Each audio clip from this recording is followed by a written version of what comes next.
Hello, I'm John Eldridge, and welcome to the Ransomed Heart audio podcast. For more information on Ransomed Heart Ministries, our resources and events, please visit us online at www.ransomedheart.com. Last night, a hummingbird got trapped in our house, and it was so sad to watch this little bird just trying desperately, throwing itself, hurling itself against our glass windows in the living room, trying to get out, and desperate and frantic and, hurting himself and getting more desperate and more frantic and hurting himself more. And Stacy's just saying, honey, help him, honey.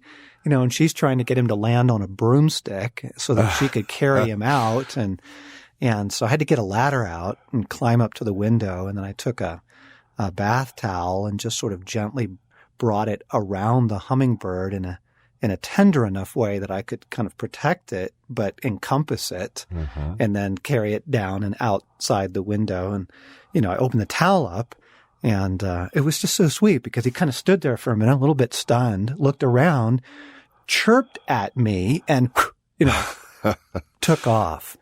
And I was thinking about, all the concern, all the effort, all of our attention, our fears focused on this one little hummingbird, so precious, so beautiful, so worth rescuing. And thinking about some of our thoughts and reflections as we've been looking at Jesus' view of man, man is in desperate need of rescue. Man is glorious. Man is beautiful. Mankind, men and women, made in the image of God. We bear a dignity, a glory that nothing else in creation bears, not animals, not trees, not even the earth itself. There's just something so incredibly beautiful and glorious about man. And yet, as we were saying, Jesus' view is that man is also a royal disaster and that something's gone terribly wrong in the human race. And you really don't need theologians or priests or pastors to tell you that. You just spend a week with your in-laws. Just watch the internal movements of your own desires in a single week. And you realize, holy cow, while on the one hand, Jesus sees all of us as of incredible worth. On the other hand, he also is pretty frank that you are a house of cards. You're a whitewashed tomb. You're a disaster. You are glorious ruins. And that brings us to today's podcast, because what we want to talk about today and probably next time, what is Jesus' view of his mission, his rescue, what the church has called salvation? What is Jesus' view of what do people need? What is it that God is after in us? And I do think this will be a two-part on this particular subject, because there's two things we need to cover on that. But before we say and begin to read some scriptures on Jesus' view, I want to remind you something about Jesus. Jesus Christ is extraordinary. He is the most beautiful person that ever walked the earth. He's brilliant and he's funny. He is incredibly patient, but he also gets furious at all the right things. He has no tolerance for BS, and yet he is absolutely compassionate with the broken. So I just want to remind you, we're talking about that man, his view. And I also need to add, by way of preface here, that whatever else you understand about the cross and the death of Jesus of Nazareth, there's just no denying across all kind of spectrums and world religions, people respect Jesus as an extraordinarily loving person. This is a sacrificial man unlike the world has ever seen.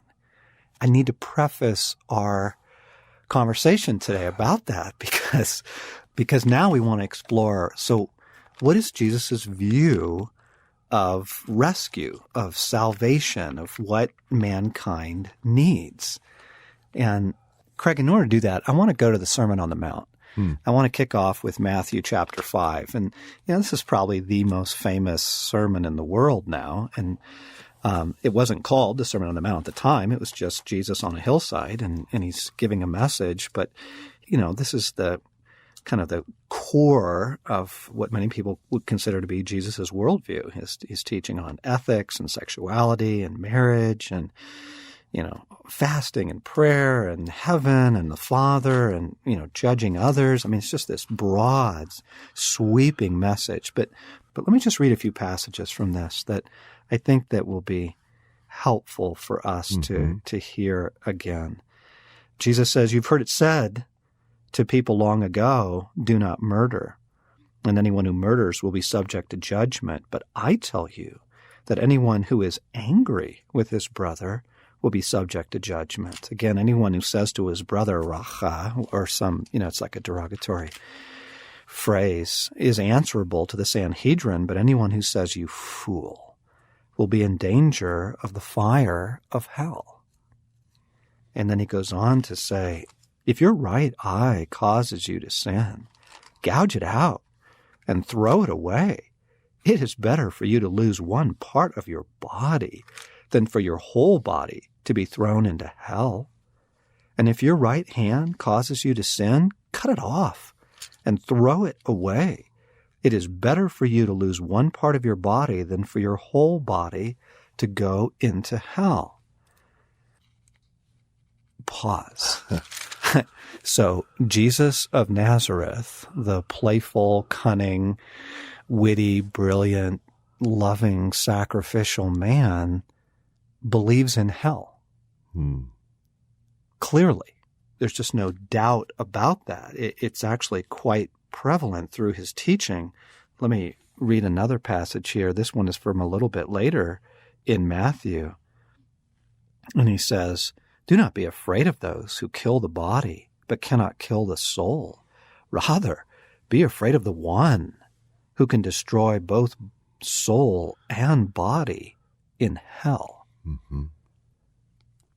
Jesus Christ, the Jesus that we love, adore, serve, want to be like, clearly believes that man needs a very dramatic rescue from hell. Jesus believes in hell. Yeah. What is your reaction when I say that? It's mixed. It's there. It's biblical. I mean, as you've said, Christ talks about hell awful lot. And it's one of those squirmy topics that you just, one of those topics that you just don't really want to talk or don't talk too much about. It just, just awkward. It's a tough one. And we don't reconcile it, so we don't talk about it.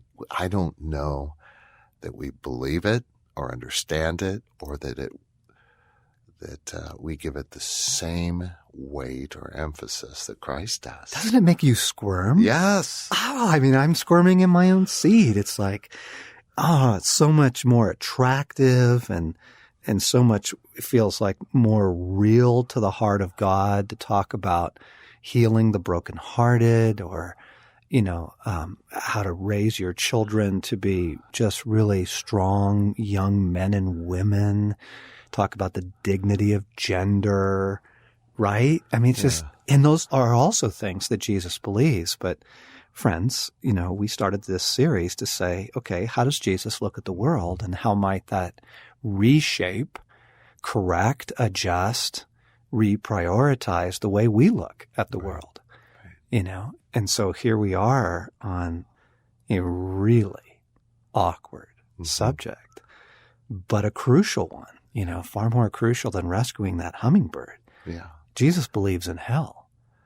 And I think, John, one of the beautiful things about God and his word is simply the understanding of how offensive this is. I mean, we're told not to be ashamed of the gospel. Yes. That the cross and Christ is foolishness to those who are wise. And so, I mean, that that squirmy feeling is even recognized and addressed and spoken to. Isn't that true? Because I was struck the other night by Paul's, he's closing one of his epistles, and he says, pray for me that I would proclaim the gospel boldly as I should. Yeah. Now, why is Paul asking for prayer for that? Right? And recognizing that there's a boldness, Paul's squirming. Yes. Right? Yeah. And he's saying, just help me to shoot straight. And again, if listeners, if you haven't had a chance yet, I just so urge you to read Beautiful Outlaw, the book that I wrote on the personality of Jesus, because one of the qualities that makes us actually fall in love with this man is that he is a straight shooter. He doesn't think around. He doesn't tiptoe. He doesn't, bow to the pressure of the religious elite. He just shoots straight. Mm-hmm. And what we're talking about today is that in the worldview of Jesus, man is an eternal being. This glorious creation of God that bears the image of God, man is an eternal being with an eternal destiny. And whatever this rescue is, whatever this salvation is that God's offering man, it is from hell, a very real place, not a metaphor, not merely a apocalyptic term used in the first century by rabbis of that period, as so many people want to try and dismiss this. It's just very clear. Listen to Christ again in Matthew chapter 7. He says, enter through the narrow gate. For wide is the gate and broad is the road that leads to destruction, and many enter through it. But small is the gate and narrow the road that leads to life, and only a few find it.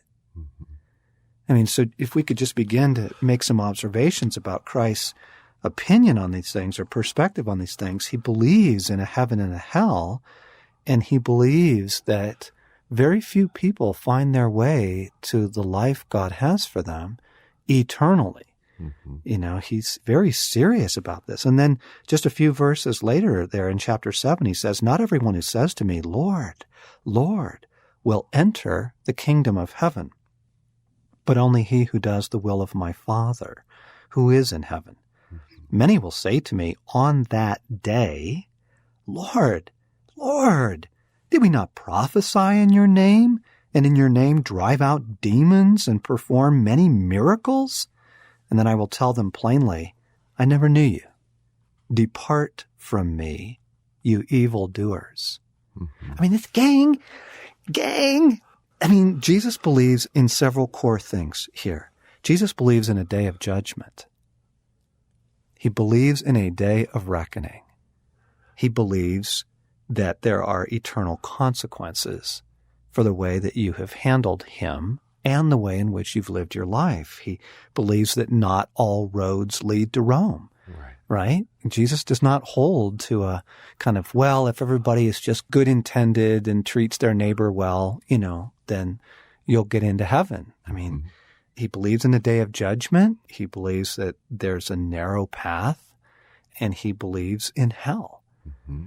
And oh my goodness, how much would that shape our values, priorities, passions, interests, if we believed it like he did? Yes. If we held the world view that Christ does. Mm-hmm. And that apart from a rescue, that is our destiny. It's not like, going back to a previous conversation, John, we're a glorious ruin.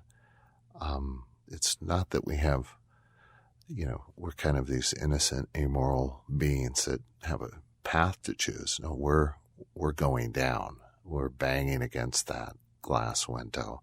That is our fate. And you can see where the view of man being basically good minimizes my need for a rescue. Exactly. You don't need rescue. Exactly. When Christ is saying, apart from intervention of rescue, this is your fate. Yes. Yes, exactly. Exactly. Yeah. Versus, a view of salvation or rescue or the intervention of God as primarily from oppression, like political oppression, or a rescue from misunderstanding or racism or misogyny, or primarily that the offer of God is to rescue people from unjust systems, whether those be global corporations or oppressive governments. It's a rescue from injustice. No, Jesus is pretty clear here. No, he's actually talking about hell. Yeah. Not governments, not misunderstanding between peoples, not racism. He's talking about hell. Yeah. Yeah. It's very, very personal, very intimate. If your eye causes you to stumble, pluck it out. He's speaking. There's something deeper than the physical and what we see that's at stake here. Right. And yeah.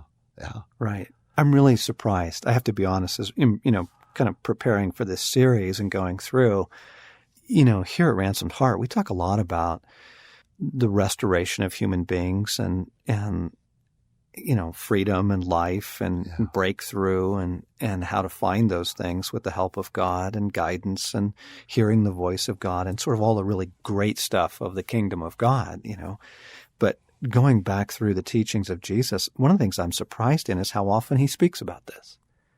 I mean, these aren't like side issues. I mean, right there in the Sermon on the Mount, he's hammering away at hell. Yeah. Hell, and in pretty dramatic terms. And then he continues to drive at saying, hey, look, the way is narrow and don't fear those who can just, kill your body. Fear the one who can send you to hell. Yes. I mean, it's actually kind of shocking how often and passionately Jesus is driving at this. So what's the rescue? How do we get rescued? Right. First, friends, that I think we need to understand that in the worldview of Jesus, mankind is a royal disaster. Mm-hmm. And it's not just woundedness, as we were trying to explain last time. Yes, there is woundedness, and he's deeply compassionate towards that. But mankind needs to be rescued from our sin, from those parts of us that are just in total rebellion to God, seeking life apart from God, defiant, frankly, not wanting to depend, trust, worship God. Paul says in the end times, he's describing the nature of people in the very last days on earth. The very first thing he says is they will be lovers of themselves and not lovers of God.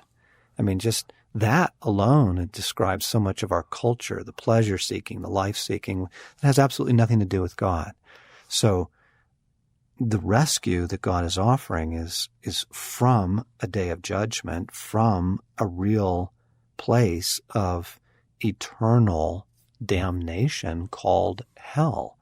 And notice that when he describes hell, he says, that he's going to rescue you from hell, which was created for the devil and his angels. I mean, hell was not created for man. That's in Matthew 25, by the way. It's really important that you hear this because Jesus, again, believes in a day of judgment. He believes in a final account and reckoning. It's called the parable of the sheep and the goats. And Jesus is describing himself when he says, when the Son of Man comes in his glory and all his angels with him, he will sit on his throne in heavenly glory. All the nations will be gathered before him, and he will separate the people one from another.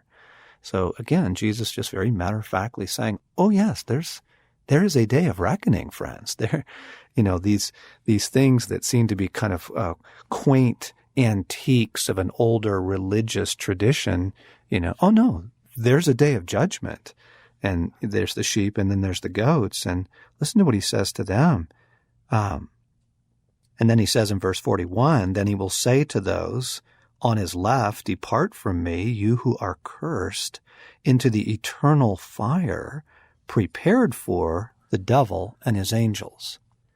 So hell was not created for man. That's an important thing for you to know. because I know people wrestle with how could a good and loving God send people to hell. Hell wasn't created for man. Hell was created for the angels that rebelled against God and led the coup that tried to put Satan on the throne of the universe, and the devil and his angels are the ones that brought that battle to the earth and have brought so much destruction on the human race. Hell was created for them. Mm-hmm. The problem is this: there actually are only two locations in the universe. There's only heaven or hell. There's no options. And so Jesus is saying, look, there is a day of giving an account. There is a day when your eternal future is going to be finally decided, and you will either go to heaven or you will go to hell. Mm-hmm. That's a fact. And whether you like it, whether it fits in with the modern culture of tolerance and subjectivity and all roads lead to Rome, they don't. Mm-hmm. They just don't, friends. And I mean, that's the way Jesus lays these things out. And so in part 2, we want to talk about, so what is this salvation? But we had to start here by saying, look, it's when God talks about a rescue, it's not primarily from poverty. It's not primarily from, tyranny or ruthless dictators or again, social institutions that oppress, or not even primarily from your own brokenness. Mm-hmm. Not really. The salvation that Jesus is talking about has to do with a day of judgment. It has to do with eternal consequences, and Jesus believes in hell. And I think what I want to end with today, Craig, is just asking you, why don't we talk about this much? I mean, when was the last conversation you had with a group of believers about hell? It was doing something similar to this, kind of teaching a class on the, cardinal truths of the Christian faith. It's how many years ago? Oh, yeah, years. Decades? No, a decade. Okay, 12 years.